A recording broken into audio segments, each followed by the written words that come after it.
morning and selamat pagi kepada tuan-tuan dan puan-puan yang hadir pada pagi ini. So on behalf of the organizing committee, I would like to warmly welcome all of you to this CME sessions today yang bertajuk Men's Health Status in Malaysia. So CME pada kali ini akan dijalankan dalam dua bahasa.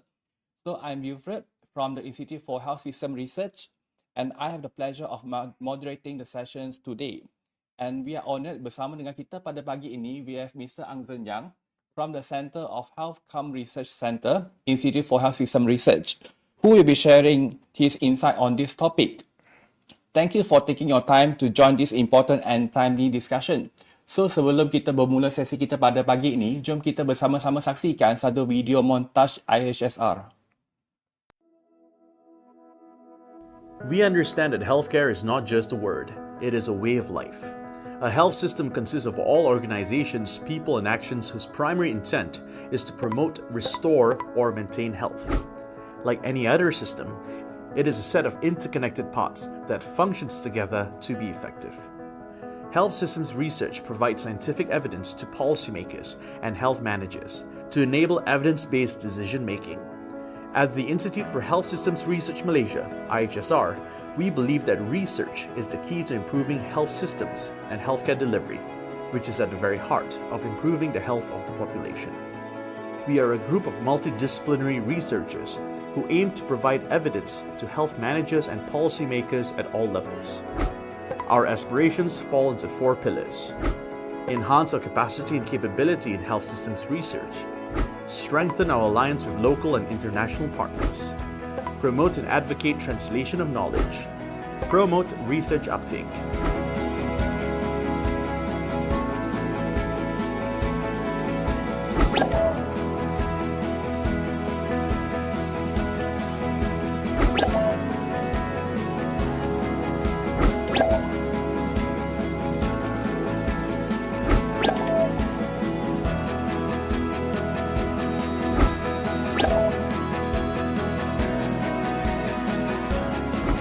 IHSR has 6 centers: Center for Health Outcomes Research, Center for Health Equity Research, Center for Healthcare Quality Research, Center for Health Economics Research, Center for Health Policy Research, Center for Health Services Research. We conduct research for evidence-based policy, continual learning, and consultancy to achieve the aspiration of the Ministry of Health, a nation working together for better health. Let's deep dive into the 3 core aspects to understand further. In research, we collaborate with our stakeholders to improve quality and deliver more equitable healthcare services for the attainment of better population health. We conduct research methodology continual learning program to a diverse range of health professionals. We have trained healthcare professionals and support staff in health policy and systems research. We provide consultancy by our subject matter experts, including research methodology and technical advice at local and international level. Let us go deeper into the past and present work, be it locally and globally. We advocate for health system strengthening. Our research area revolves around WHO health system building blocks. Here are some of our research examples.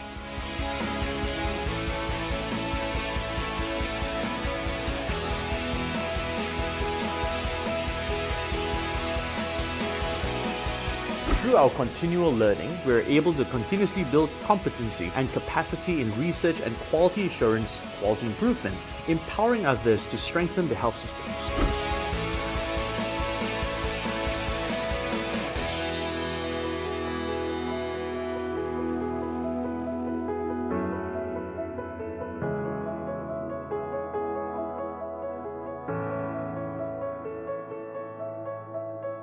In our core aspect of consultancy, we can see our achievements clearer within our various on-the-ground consultancy services where we go to different stakeholders and practitioners in the healthcare system.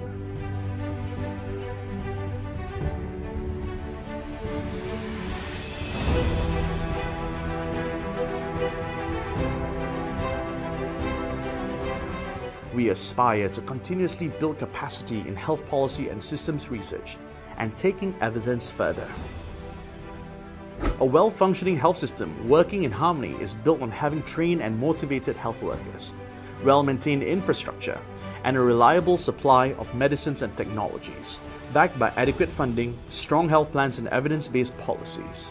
We open our doors to any fellow collaborators from all over the region and world to partner with us as we bring the Malaysian healthcare system to the next level. Because health should be something which does not see borders or geographical lines. Health is for everyone.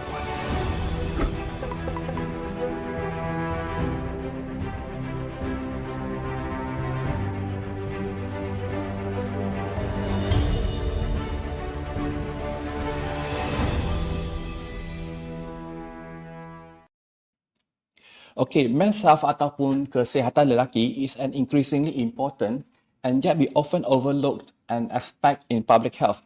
It encompasses a broad spectrum of whether baik dari segi physical, mental ataupun social well-being across a new life course, baik dari segi adolescents, working age ataupun to older adults. So the concept of men's health ni dia extend beyond the absence of disease dan dia merangkumi a very broad dimensions dari segi the well-being shaped by different like for example gender norms, cultural expectation, occupational roles dan juga social determinants of health. So before we begin, I would like to remind everyone that pada hujung sesi CME ni ada sesi Q&A where all the audience you can post your question dekat description dekat YouTube. So ada Google link, you can post your question there and the attendance can be signed up from there also. So without further ado, let me now invite Mr. Ang to begin the presentation. So over to you, Mr. Ang. Okay, thank you, Wilfred, for the kind introduction. So, yeah, thank you for the opportunity given to me. I'm Zhen Yang. Nice to meet everybody. As mentioned, I'm part of IHSR. So, in reality, this CME actually is to just share the knowledge regarding the current status lah. So a little bit of background lah. So a year ago, so Dr. Zakia approached us. Dr. Zakia is from BKK lah, adult sector. So she approached us because in 2018 we draft a men's health policy. So we are one of the first few countries that have men's health policy by Ministry of Health. The other country are, for example, Ireland, they also got men's health policy, but we are a few that have a men's health policy. So this policy, the ending in 2023 or 2024, we want to see, but the policy at the end of the policy, of course they are drafting a newer one until 2030, which I think launched last year. So we want to have a cross-sectional overview of men's health. So that's why we carry out this. I won't really call a study. For me, it's more a compilation of data comparing male and female health in Malaysia. So that's why today I will share some insight that we get from the reports. So so the reason I highlight me and Wilfred, because Wilfred, other than moderator, actually he is also the part of a very important contributor in this project. So without him, this compilation or this study won't success. So yeah. So okay, let's start. So so as I mentioned, this one is part of the men's health report card that we produced last year for MOH on the cross-sectional gender health status in Malaysia. Okay, this is the outline. So I will start with life expectancy in for the male and female in Malaysia. As you can see across in Malaysia, this one is the data in 2023. Overall, right, unfortunately, men have a shorter lifespan by 5 years compared to women in Malaysia. And this one not only occur in 2023, the same trend occur for past 20 to 30 years, and this gap never narrowed down. The same occur in other advanced country or developing country. Most of the time, men have always shorter lifespan. So this issue not only occur in Malaysia, it's a worldwide issue that men have a shorter life expectancy compared to women, unfortunately. So so we also dig through DOSM Department of Statistics data on the certified main cause of death. If you see the top 5 main cause of death, right, in Malaysia, right? For male and female are actually almost the same lah. Okay, so both of them, including pneumonia and ischemic heart disease and pneumonia, and the men also have several vascular diseases, but the special one is about a transport accident. Okay, and then it followed by because that time we got COVID-19, and the least one, I mean, I wouldn't say least, the fifth one is the trachea and lung cancer. The top three remain the same for female, but female got the malignancy, okay, or breast cancer as a fourth, ranking the fourth main cause of death. Okay, we followed by diabetes disease. This one according to certified death. Okay, so you can see both male and female are the same. Okay, just that according to the latest data 2023, ischemic heart disease remains almost the same. Percentage of death 17%, and the female one death due to pneumonia is in fact increased. Okay, so now we go to the risk factor . So this one is data from NHMS, National Health and Community Survey, a mobility survey, 2019. So the definition of tobacco here, including the smoke, any type of tobacco, including the manufactured cigarette, tobacco pipe, e-cigarette, and vape. So the rate is 44% in male, and female is relatively, I mean not relatively, is much lower, only 1.7% according to the NHMS 2019. So you can see this one is a huge difference. It's a very important risk factor that we need to look at, okay? Because it really tells a difference in terms of outcome.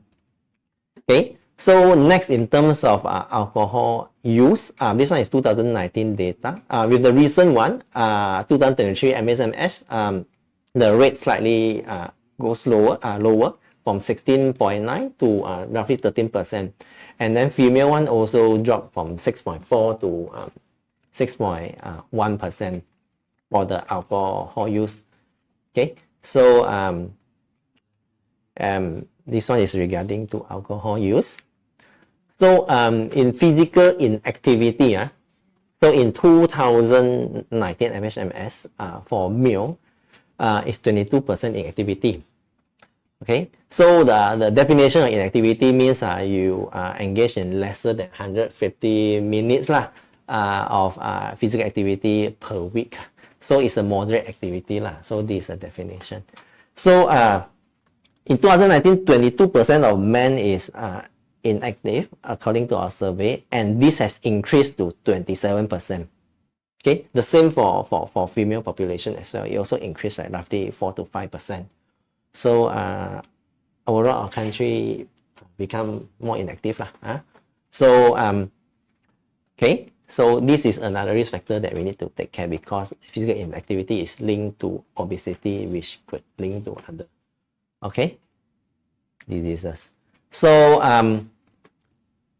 which is next, the oral rate, according to MHMS 2019, 46% of male at least overweight. So the definition of overweight is more than 25 kg per meter square. The BMI, we are using the WHO 1998 definition. Of course, other definition, but to standardize, during our data correction, we use the WHO 1998 definition.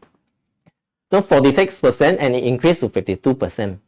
And then the increment for female counterpart is slightly lower, but both of these is also very alarming, because half of our population is at least overweight, and which can lead to many chronic conditions.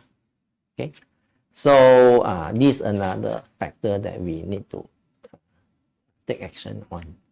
So in terms of health condition, we go to the health condition. Just now we finished the risk factor. Now we go to health condition. So MHMS we go to the left hand side. Okay, so in 2019, roughly 9% of interviewed respondents have with known diabetes, and then this one is the what we concern. Another same proportion of them, same percentage of them don't know they are having diabetes, means they are undiagnosed. So add together is 18%. So in the 2 years ago, MHMS got slight improvement in terms of the known one, and also relatively good improvement in terms of the undiagnosed one. But we add together, still got 15% of our male population having diabetes condition, whether they are known or they are undiagnosed. From the female side, US MHMS roughly 18%, 18.4%, and it also dropped in 2023. So it's a good sign, but we still need to work hard for that, because we are one of the highest in the region that we need to take care about, because diabetes could lead to more the complication, other vascular disease. Okay, so in terms of high blood pressure, in 2019, look at this bar, the known one is 14% of population is interviewed one with known high blood pressure, and then another hidden one is undiagnosed one is roughly 16%. Add together, our prevalence is 30% for diabetes, for high blood pressure. So this one is also part of the concern. That's why we illustrate over here. And in the newest one, is 16%. The known one increased, and then the undiagnosed one reduced to 12%, 12.7%. So the overall prevalence dropped from roughly 30 to 28%, but still I would consider is maintaining. Okay, so for female one, together with 28%, and then overall prevalence, it seems that it's slightly increasing. Okay, so about 30% of population having high blood pressure. So the same for cholesterol, but the trend here, you can see the cholesterol, the really known one, right, is roughly 12%. The unknown one is the one that surprises, because we know the high cholesterol is associated with other vascular disease, like heart attack, stroke. So if we got a lot of population is undiagnosed, in the future they are the time taking. That is a thing that we need to consider, because 30% of population having this condition, and then 2/3 of them is actually undiagnosed.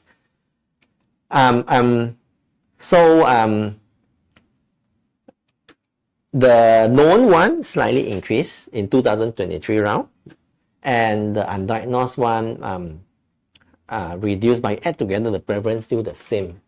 Okay. So now we move to erectile dysfunction. This one is a self-report condition. Okay, erectile dysfunction. So in the 2029 survey, we asked about more than 18 years old respondent, and then 3 reported they have, and 3 out of 10 reported they have severe to moderate to severe erectile dysfunction, and then 5 mentioned they have mild erectile dysfunction. But however, you have to know this one is a self-reported condition. So in reality, whether it's clinical diagnosed, whether this can be linked to the clinical diagnosis, this one we need to further study. Okay, because 80% of the male interviewed having at least mild erectile dysfunction, for me is alarming, but whether it's over expectation from the respondent regarding erectile dysfunction or how, this one is subject to still argument, but this one because it's self-reported. Okay, so this is the table from MHMS. MHMS, I will skip that. Okay, so in terms of benign prostate enlargement, So the prevalence in Malaysia is probable BPH is roughly 16.3%. Okay, with age population have increased the prevalence. This is expected because benign prostate enlargement increase with age. Okay, the risk. Okay, and with people living in HIV, according to newest data that I able to capture is 69,000, roughly equal to 213 cases per 100,000 population back in 2022. So the thing that we need to concern about here is like 90% of 9 out of 10 of people living with HIV were men. So these things that we need to pay attention about. Okay, in terms of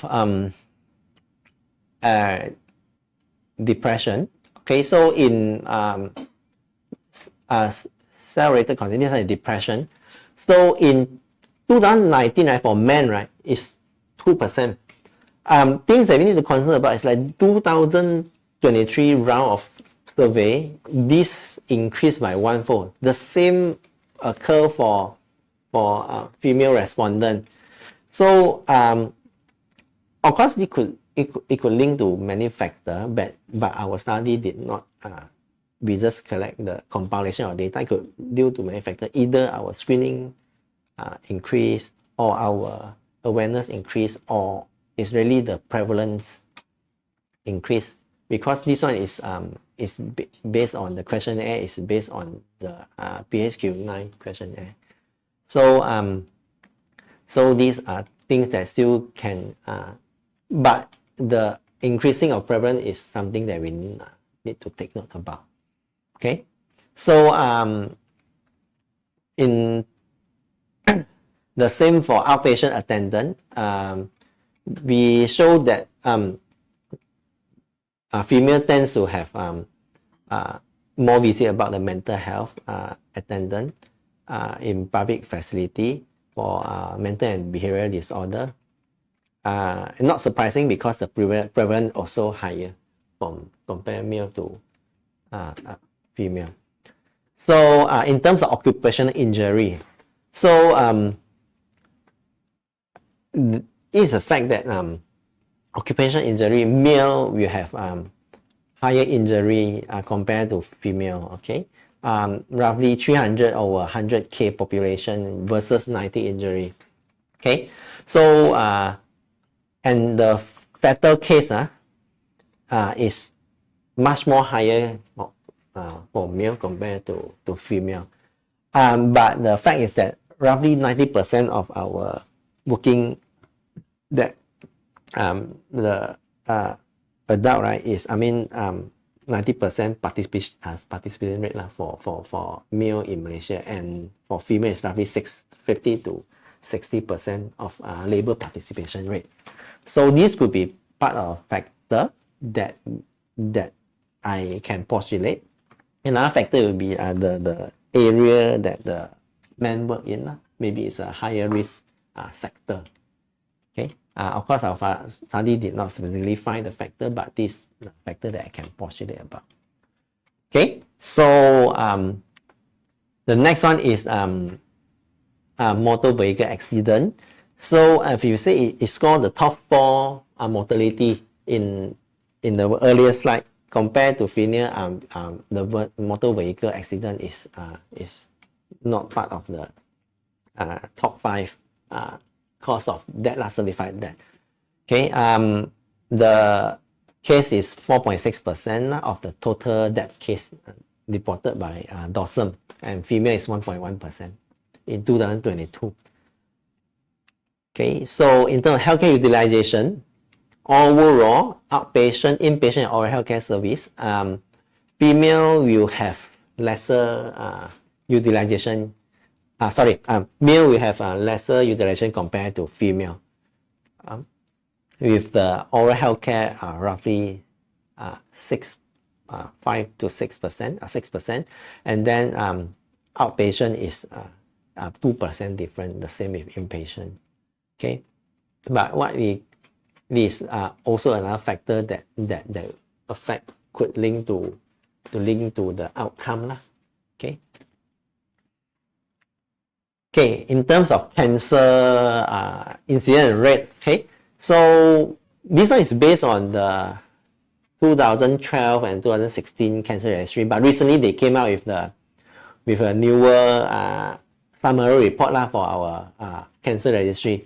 So according to the newest one, the colorectal, the lung cancer, and the prostate cancer all still maintain the top 3 most common cancer diagnosed in men. Okay, range from 9% to 18% of new case lah per 100,000 population, and the female one is breast cancer and then followed by colorectal cancer. But according to a newer one, cervical cancer actually dropped out from the top 3 list. Actually is number 6 because lung, uterine, and ovarian cancer surpass the cervical cancer. But anyway, the cervical cancer is 6 out of 100,000 population new case lah. Cervical cancer is one of the few cancer that can be preventable by vaccine lah. Okay, and then colorectal cancer, breast cancer, few cancer that WHO recommend that we can do screening. Okay, and in terms of survival, prostate cancer has a higher survival rate compared to the most lethal one is the lung cancer. Okay, the 5-year survival is roughly 10% lah in terms of all. I mean, if you look at all stages lah. Okay, and then breast cancer is the 5-year survival is rate quite high, 67%. Okay, colorectal cancer for female also slightly higher than male of 50% compared to 54%. Okay, then this is my last slide lah. Okay, so from our compilation of data, we find that men have a shorter lifespan compared to women in Malaysia, and they have higher prevalence for several risk factors like smoking and even for example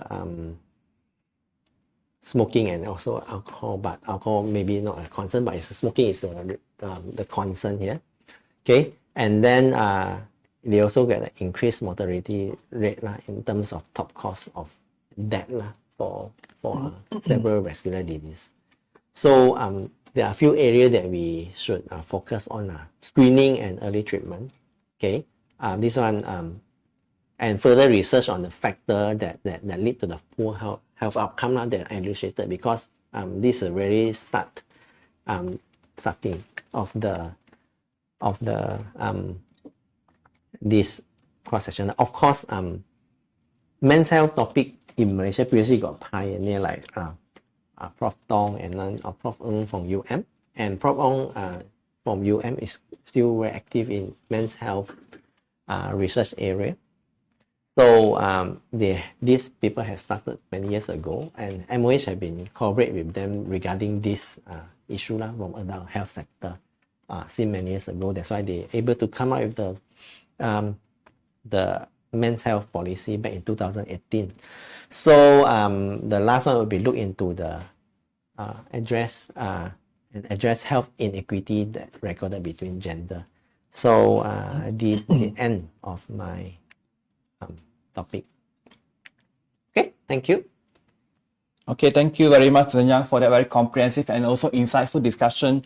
So we understand that this presentation is mainly compilation of data from different various sources that are available publicly berkaitan dengan men's health. So the data you actually highlight is actually very important and also underscore the urgency in public health, addressing public health priority. So we will now proceed dengan sesi Q&A, and actually I received banyak soalan berkaitan dengan men's health. So probably we can start now. From those who nak tanya lagi, you can always ask the YouTube description. There's a link there, the Google link. You can always post your question there. Okay, maybe we should start with the first questions. Just how you mentioned about mental health, right? Mental health. Sebab kita pun nampak depression among the men, especially lelaki ni, dia macam meningkat. We can see the data is actually double the depression. So I think the question they asked about, I suppose men's health, including men's physical health and juga mental health. When it comes to men's mental health, there's this taboo of men being viewed as less masculine or macho if you have mental health problem. So prevalent, especially dekat Gen Z lah. What can we do about it? There is too much of stigma when it comes to this. So what's your point on this? Okay lah. Okay, so I will answer from my perspective lah. So when you talk about mental health, the first thing is about, for me lah. The first thing is the insight that you realize that something not common in me. I need to seek for advice or what. So I think currently IMOH also got certain advertisement or certain campaign regarding mental health, and for me, which is very good. So because the public awareness program, they should be continuously, not only during mental health month, and also of course our clinic kesihatan, primary healthcare setting also got the screening for mental health initiative, which is very good. But for us, those with difficulty, I mean those with the issue, mental health issue, they to seek the care first is through the awareness. So I mean we can I suggest we can target on more like social media platform.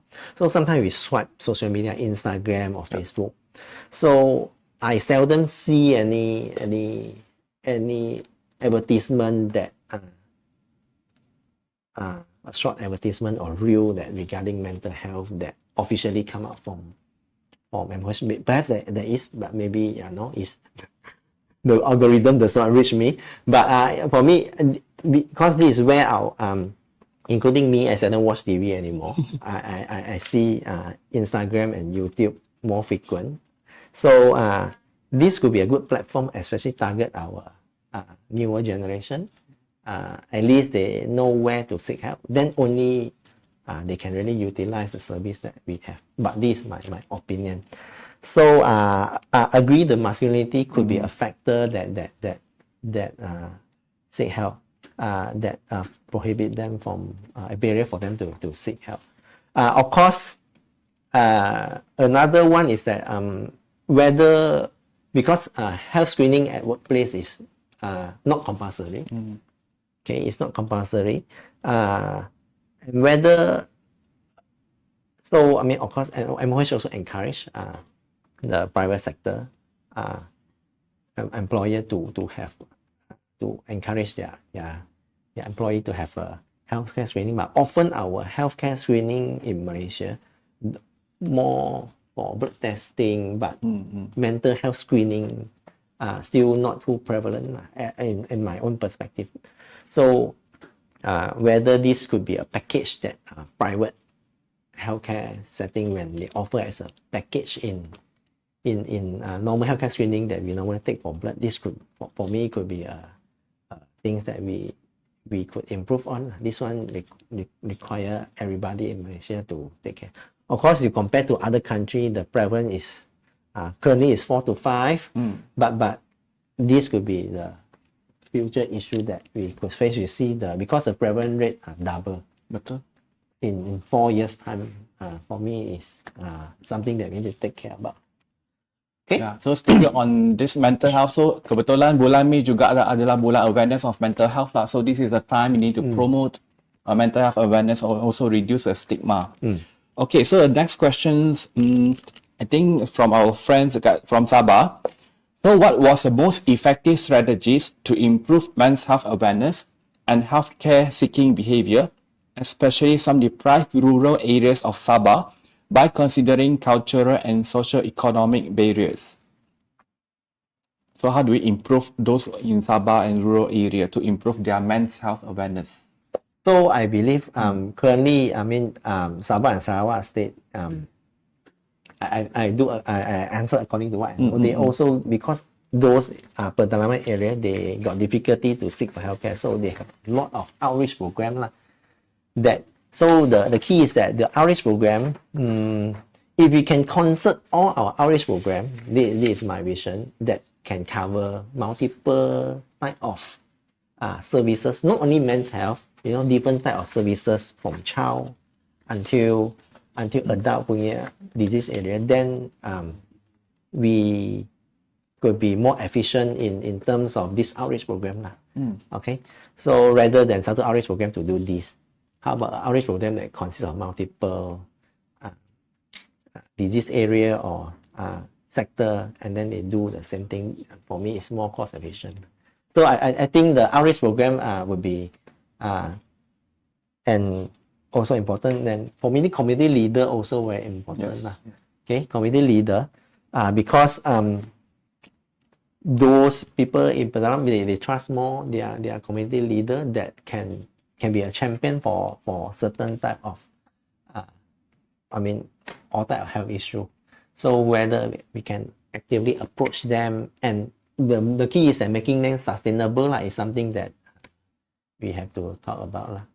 Okay. Of course, the question that you ask is not covered in our compilation, but I answer from my current perspective and opinion. Yeah, you raise a very important point there. Sebab kita tengok rural areas, most of the time you need to include the community leader as well. Sebab kita tak boleh just hoping that one side to fully raise the awareness of the rural area. So the community empowerment is very important to raise awareness lah, especially to raise your health seeking behavior as well. Okay, so moving on to the next questions, we have this.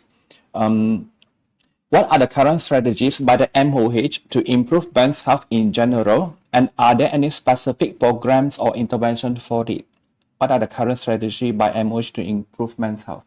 So I am fortunate enough involved in men's health early diagnosis program since 2022.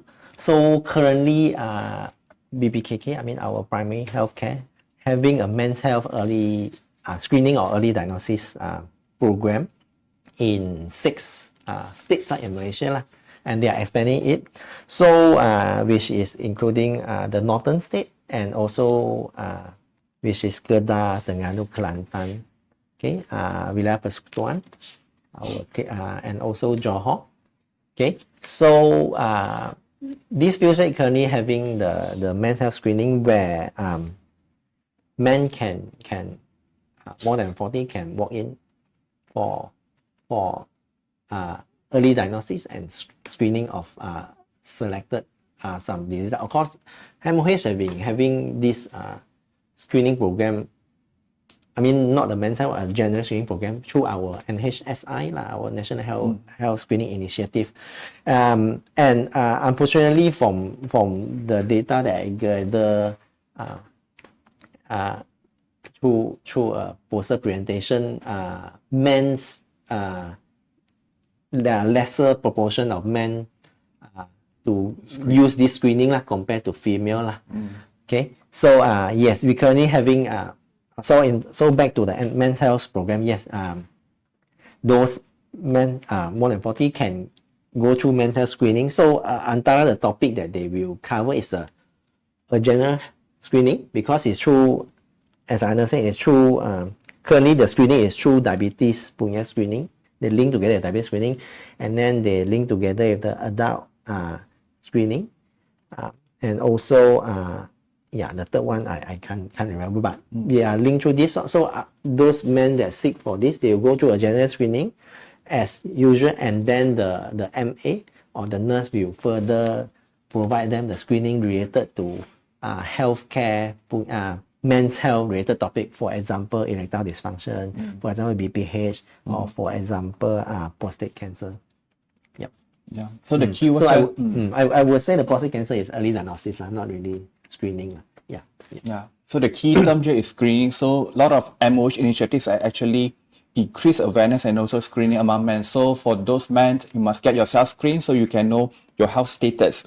Okay, I think the next soalan ada kaitan juga from the previous one. I think many of us are concerned about the erectile dysfunction untuk kaum lelaki. Sebab just now you also share with us that the prevalence is very high. Yeah. And also, could you please explain, because there are different category, moderate, mild, and severe, because the question is, how do you define the different categories? Okay, so so in MHMS they use a questionnaire it's a self-report prevalent regarding the moderate and severe. But in clinically, as I know, they are using tool to measure the hardness of the erection. So these are the proper tool that urologists will go through before diagnosis.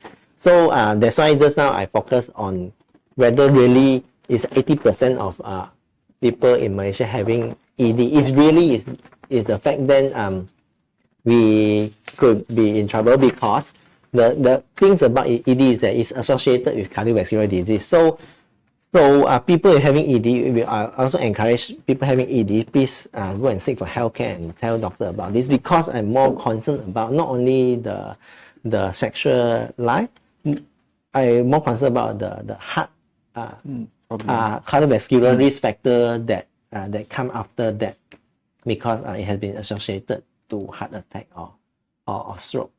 So yes, so those that start having ED or suspect having ED then can seek for care in clinic kesihatan. Yeah. Okay, thank you.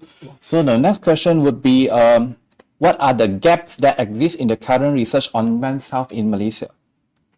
So looking at a general overview. So I also mentioned, so Prof Dong, Prof Eng lah, they are a few pioneers that collaborate with our BPKK to on this men's health topic. Unfortunately, both of them have left the service. So in recent years, when I searched literature, I mean, not a lot literature regarding this is the first thing, not literature regarding the men's related research into Malaysia. And then there's also I think it's the same as not sufficient longitudinal study in men-specific NCD risk and progression, and notable gap lah. So these are things that we need to study about lah. And then also the factor on why the men behave like that. Is it due to really the ego, or due to men stance not to seek for healthcare, you know, or it's just a myth, the factor, and then we only can find the solution based on research. Yes. Okay. So the next there may be some difference between, because we look at the health seeking behavior, lelaki lebih kurang ataupun the rate of screening is kind of lower compared to women. So in your opinion, how does the health seeking behavior differ between men and women? So this is my postulation because from our during our conversation, we realized our labor participation rate for men is high. Yes. Okay, so roughly 90%.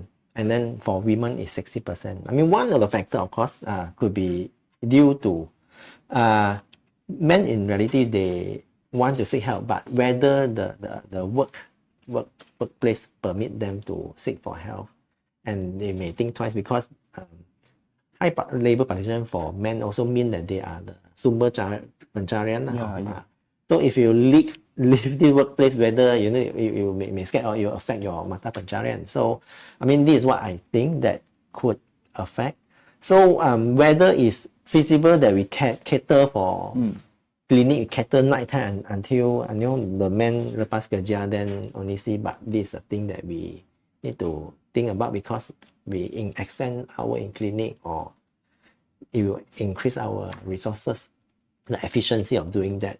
Also things that policymaker need to think about. And then of course all this one can be through study. Okay, if I interview a man, okay, if I open the clinic until night time, whether you are willing to seek care, or you go private or whatever. So all these things still need research to find why they behave so. Okay. Yeah. I guess before implement all these many things or many factors need to consider before we implement something, because we know the health seeking behavior, we can understand the factors that influence a man yang pergi getting health, so we need to consider many things lah. So the next question is about cancer burden and screening. So how can early screening initiative for specific cancer, contohnya prostate or colorectal, can be strengthened based on the findings? Okay, so I talk about more prostate cancer. Prostate cancer. Internationally, prostate cancer screening. Screening means you, according to WHO definition, screening means you go and when you got no symptom, you go and do test, and then to detect whether you got the cancer or not, this screening. So early diagnosis means that you got the symptom already, but during the early stage of cancer, you manage to go and do the test, and then you found out you got prostate cancer at early stage. So currently, in terms of screening, it's still a controversy that whether we should screen or not, because the current way that the current test that we use is PSA test. So PSA test,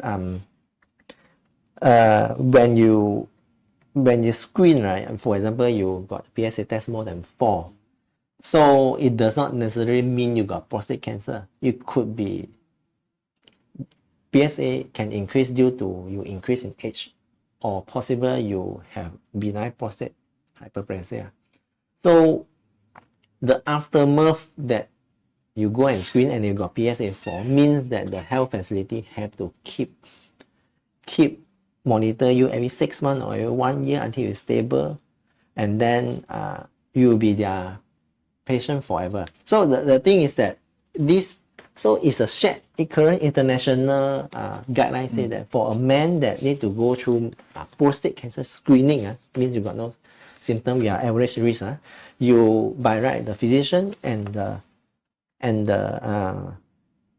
patient, or I would say client, have to have a shared decision making on how accurate this is a test and what is the risk and the benefit of you doing the screening. Because if you found out that your PSA is 4 or 5 or 6, then if they decide to do a biopsy, so the biopsy got how many chance to have infection or other side effect from biopsy.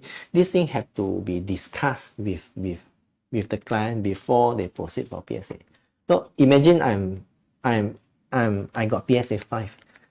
Then as a client, I will, oh no, I have prostate cancer. This PSA will follow you until the end of your life. But in reality, this is not a diagnosis of cancer. They have to let the client to understand that PSA is something that our prostate cell will produce, that when you got enlargement, it also can bring increase in high PSA. So this have to discuss with the client properly, so that they have the expectation and they know what they are doing, then only proceed for PSA test. Which currently, for example, with my personal experience, I go and test, they will just include PSA inside my screening. Even though I'm so young, I'm 37 years old. According to the guideline, when you are more, international average more than 50 to 55, if you are with a proper informed decision, then only you need to screen. But 37, the risk is not high. So I can comment about prostate cancer. So though prostate cancer screening can be done by selected MOH clinic, or like the one that you mentioned, only selected one? So the MOH, the 6 stage currently, they have this early men's health screening. So the way they do it is, I won't call screening, I use the wrong one. I will say a men's health early diagnosis for prostate cancer. The others are called screening. Prostate cancer, if you got symptoms, then the doctor, okay, then according to current protocol, they will proceed for, after they do investigation and do all the testing and assessment, and then if really needed, then they will proceed for PSA test. Yeah, so for cancer cancer, KKM current stand is still early diagnosis rather than screening. And in the world, in terms of prostate cancer, only one country that do population-wide screening, which is Lithuania. So the other country are more on opportunistic screening method. If you want, and then I explain to you the benefit and the potential harm of doing that, and then the client decide what to do or not with the doctor together. They make the decision. So they call it shared decision making. It's a concept for prostate cancer screening. Okay, but early diagnosis, please go ahead. If you got symptom of difficulty in urination, bleeding in urine, all these are early signs that need to seek help immediately. Yeah, so need to be aware of your condition. So Yes. anything, just go to the clinic immediately. So we have last two questions. So this question just came in. I think it's about, many of us also concerned about mental health awareness kan, sebab bulan ni pun mental health awareness month. So this question is about, kita sedia maklum stres semakin membimbangkan. So in your opinion, bagaimanakah cara-cara untuk mengatasi stres dalam kalangan pekerja hingga kan ada yang terbawa-bawa masalah ke tempat kerja? So hopefully, okay, so now we talk purely about the masalah dari segi kerja lah. So of course, as an employee, most of the time, I think employee also both of the stress lah. Yeah. Okay, so I mean, so I believe if as I mentioned, the include which is, for example, NIH, we got annual not only screening, we also got a mental screening, which is the very good initiative that all employer that an employee should take part in lah. So another thing is that the peer-led group, for example, you and I are friends. So I mean, it's back to basic lah. So if you find out that your friend is having mental issue or stress, then we can have a peer group to understand what is the problem, then in hope that you can solve it together lah. But of course we encourage open about your emotion. And also when we, for example, we have we want to do certain workshop lah or whatever activity, we don't label it as a depression workshop lah. We then label it as a problem solving workshop, you know, or we name it appropriately lah. Okay, so that in that kind of activity, then people can you know, before they go, they already have the stigma. This one is not depression, but we rename it otherwise, then if a genuine intention, then I hope that it can solve the problem lah. So it's back to basic, that you have to be concerned about your kawan, asking them, you know, truly talk to them what is the problem, and if they want to open to you, then it's a initial step that we can help. Yalah, so it's always okay to be not okay. Even pun lelaki pun sometimes you can be not okay. So just get professional help. You think you are not okay. So moving on to the last questions. Yeah. So how do you envision integrating these findings into Malaysia upcoming health policy or men's health action plan? Yeah. So currently, PPKK is I'm invited to be part of the committee. Fortunate enough to use the finding that we have. Currently, we are drafting the 2026 to 2030 men's health action plan. So the finding that we have from the gap, we can use to advise what type of area that BBK or even MOH should focus on, and then we hope that this because men is a population rather than disease. So we hope that we need a multi-sectorial lah, because the way MOH is structured. So and usually the committee will consist of different type of expert, and then the gap that we find through this will be bring forward during the designing of the action plan. Thank you. There are still a few more questions, but because of the time, so thank you very much for your participation. So with that, we have come to the end of our sessions today. So I would like to extend our sincere appreciation to our speaker, Mr. Ang Zhen Yang, for the enlightening presentation, and to all our participants for your very engaging session. So apologize, saya tak sempat nak baca semua soalan. So thank you very much for your questions. So this session has actually highlighted a very critical issue concerning men's health dekat Malaysia. So dari segi the epidemiological trend yang kita nampak tadi, and also to the social determinants of health that influencing the outcome in bridging the existing gap. So let us continue to advocate our evidence-based policy, the gender-sensitive health services, and also more targeted outreach to improve men's health across all levels of care. So we hope that today's CME session has added value to your practice and spur further reflection and action. On behalf of the organizing committee, thank you once again, and we look forward to seeing you again in our next CME. Thank you very much. Thank you.